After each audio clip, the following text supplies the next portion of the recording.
While psychiatric drugs act directly on clients' bodies, drug effects span mental, emotional, interpersonal, and larger social aspects of their lives. The unique person and environment perspective of psychosocial professionals is thus essential to ensure the safety and well-being of medicated clients along all the domains impacted by medication. This module outlines various possible roles for psychosocial professionals in this area, meant to push the field forward in adopting appropriate and ethical practices around psychotropic medication.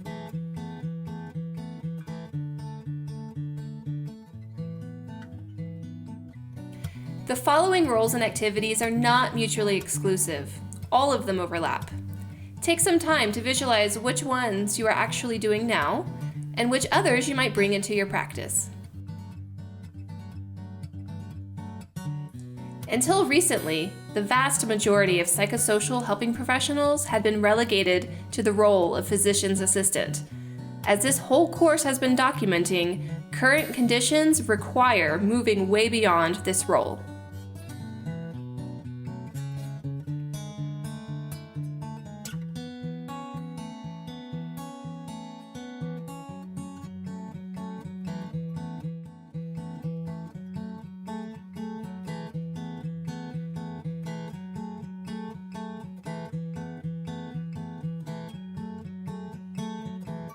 The advocate role requires very broad and specific knowledge, as well as the skills to navigate complex and sometimes hostile systems.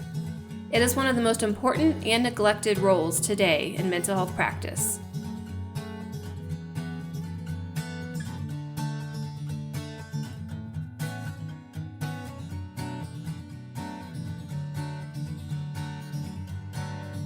Every practitioner is a researcher, whether they know it or not. Develop your abilities to observe and record your observations and to disseminate them to your colleagues. Medication withdrawal or discontinuation has emerged as one of the most pressing issues for patients and providers. Psychosocial helping professionals should take advantage of the explosion of resources, high-quality websites, and peer support groups concerning medication withdrawal. Non-medical professionals face competing ideologies, tough, real-world demands that can create professional dissonance, lack of training, complex multidisciplinary relationships. Enormous pressure exists to medicate kids, and indeed to medicate anyone who experiences serious distress. You're in the middle of it all. What's your role as a psychosocial professional? Finding unbiased sources to stay informed and to share unbiased information with clients, being vigilant, critically minded, and grounding yourself in professional ethics are all unquestionably good general practices.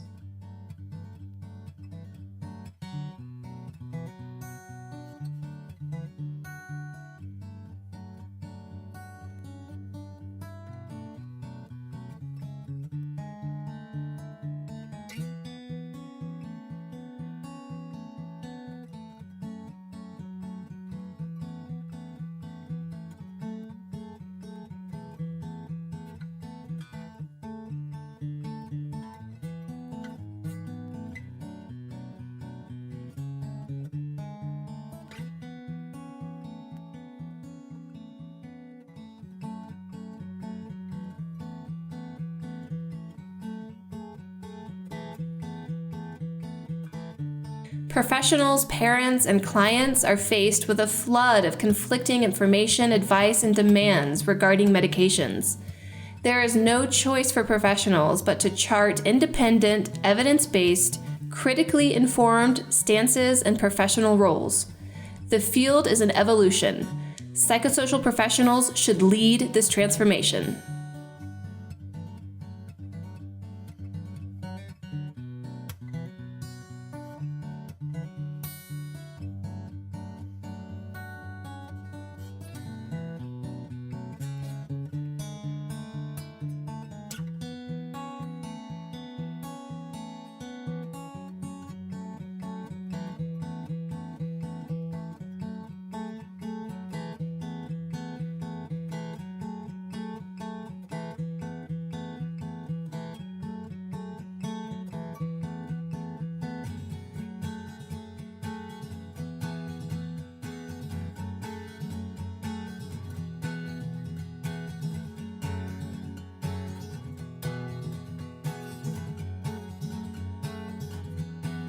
let's recognize that social workers often have a difficult time finding sympathetic prescribers, physicians who are open to the concerns of social workers about clients' complaints, and the need for a very trusted authority like a prescriber to pay very close attention to what the client is saying, to their complaints, and also to pay attention to how a drug may affect their performance in other settings that the prescriber may not have a chance to observe.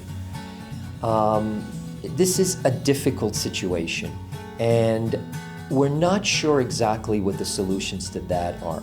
We think that one of the ways to engage prescribers is to raise the level of our information, to raise the level of our professionalism and our competence in the area of psychiatric medications. So to inform ourselves more, to advocate with more confidence with our clients, to observe the effects of the drugs on our clients, and to report those back using the models that we have been taught in our education, to report those back to the prescriber.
As someone working within the child welfare or juvenile justice systems, you might be called upon to perform specific tasks related to medication taking in your young clients.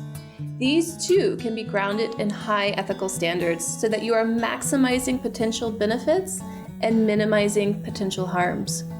We offer some guidelines to perform common tasks, such as making assessments or making a referral and writing affidavits for juvenile court judges.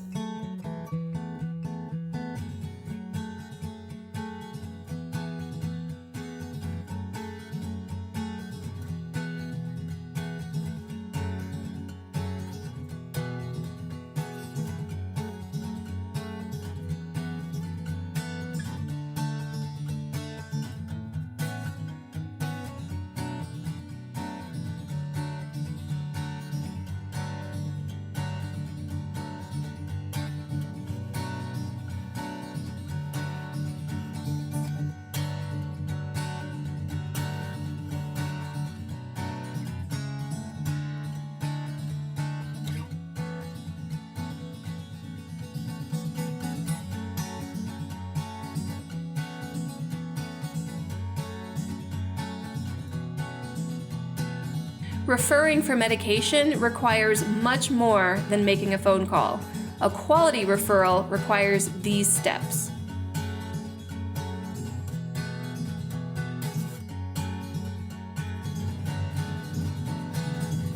Even professionals who do not prescribe are being called to testify in court about matters that directly concern treatment of clients with psychotropic medications.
Based on my work on how adverse effects and harms are neglected and underreported in clinical studies, I strongly urge practitioners to take on the role of monitor.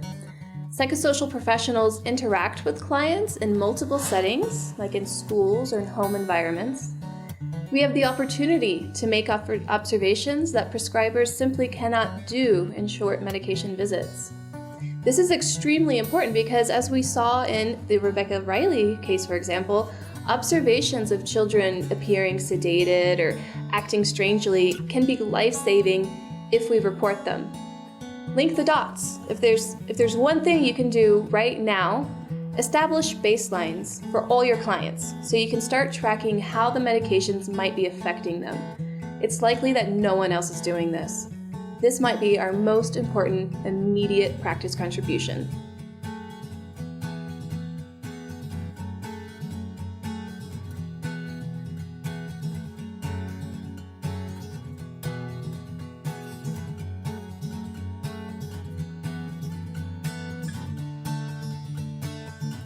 This checklist is available freely on the Critical Think RX website and can be used to help monitor any prescribed psychotropic medication.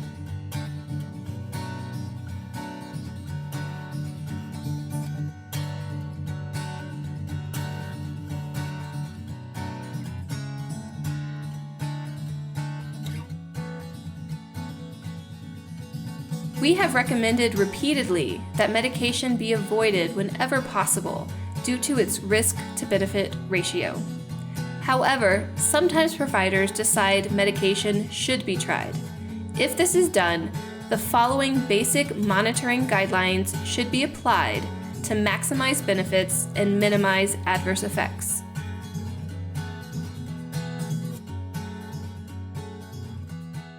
We've offered a number of roles, tools, and guidelines in this module, with the understanding that paradigms are shifting, and what we're suggesting here are the roles and guidelines that should be implemented if we want to properly manage this system.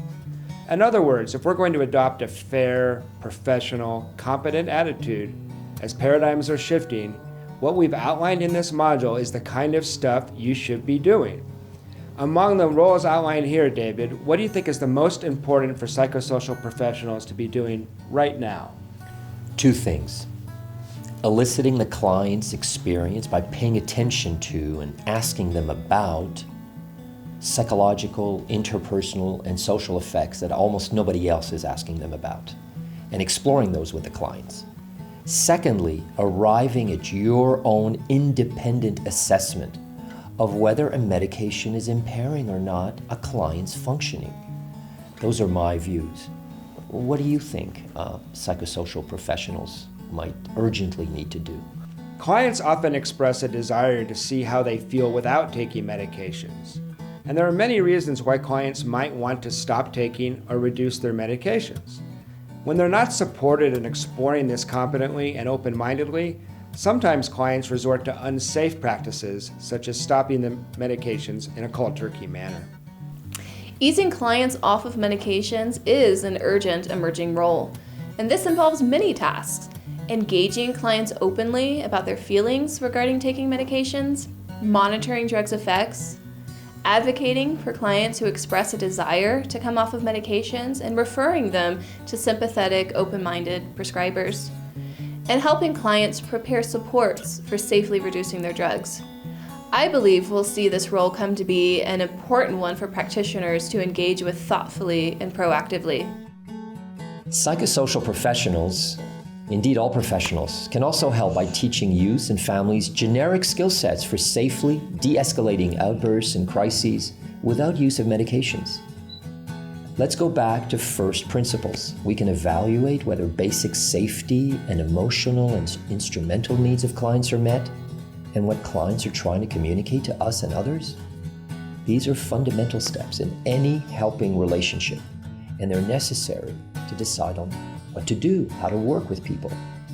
But the truth is that there are no easy answers in this very highly controversial and complex landscape of medicating use.